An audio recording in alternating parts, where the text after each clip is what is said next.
और मेरे प्रिय एनएसटीआई के साथियों, आज 77वें गणतंत्र दिवस पर मैं आप सभी लोगों को हार्दिक अभिनंदन करता हूँ। आज 26 जनवरी केवल एक तारीख नहीं है।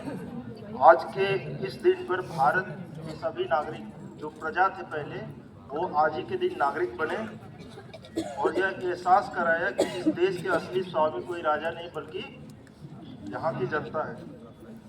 साथियों, 26 जनवरी 1950 से शुरू नहीं हुआ था।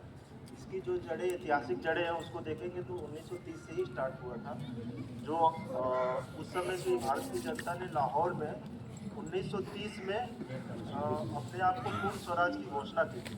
जब संविधान लागू होने की बारी आई तो 1950 में 26 जनवरी का दिन इसीलिए चुना गया था क्योंकि 1930 में हमने पूर्ण स्वराज की संकल्पना की थी। उस दिन हम लोगों ने ये घोषणा की थी कि हम केवल सुधार नहीं चाहते, हम केवल रियायत नहीं चाहते, हम पूर्ण स्वराज चाहते हैं। और पूर्ण स्वराज किस रूप में? राजनीतिक रूप में, सामाजिक रूप में और आर्थिक रूप में। उस दिन लाखों भारतीयों ने यह संकल्प लिया कि वो अन्याय, शोषण और पराधीनता को स्वीकार नहीं करेंगे।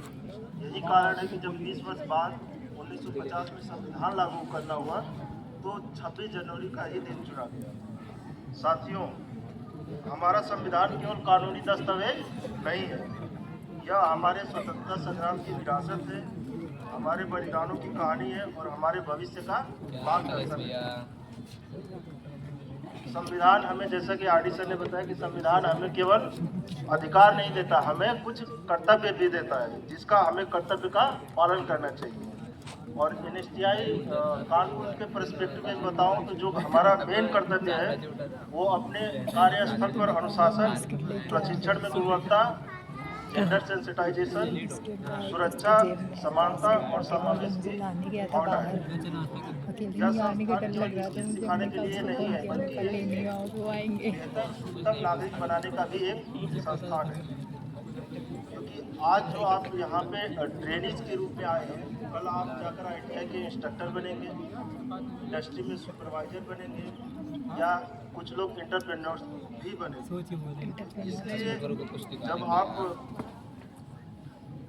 ये तीनों रूप में या तो इंस्ट्रक्टर बनेंगे या उद्यमी बनेंगे या फिर स्किल सुपरवाइजर बनेंगे, इन तीनों रूप में आप केवल अपना जॉब नहीं करेंगे बल्कि एक अच्छे राष्ट्र का निर्माण करेंगे। कि मैं समझता हूँ कि आप लोग जब यहाँ पे जाएंगे तो अपने जॉब को रोजगार न समझकर एक राष्ट्र कर्तव्य के रूप में निर्वहन करेंगे।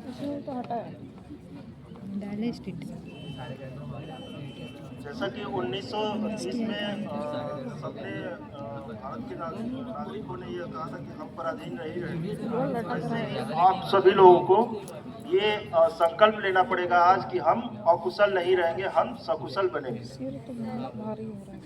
1930 की लड़ाई राजनीतिक थी और आज की लड़ाई क्या है? कौशल, गुणवत्ता और आत्मनिर्भरता की है। कुछ भारत का हमारा जो मेन स्कीम चल रहा है, जैसे आत्मनिर्भर Bharat, skill India, make in India, सही ये है। क्या योजनाएं लिखे तभी इसमें? सफल होगी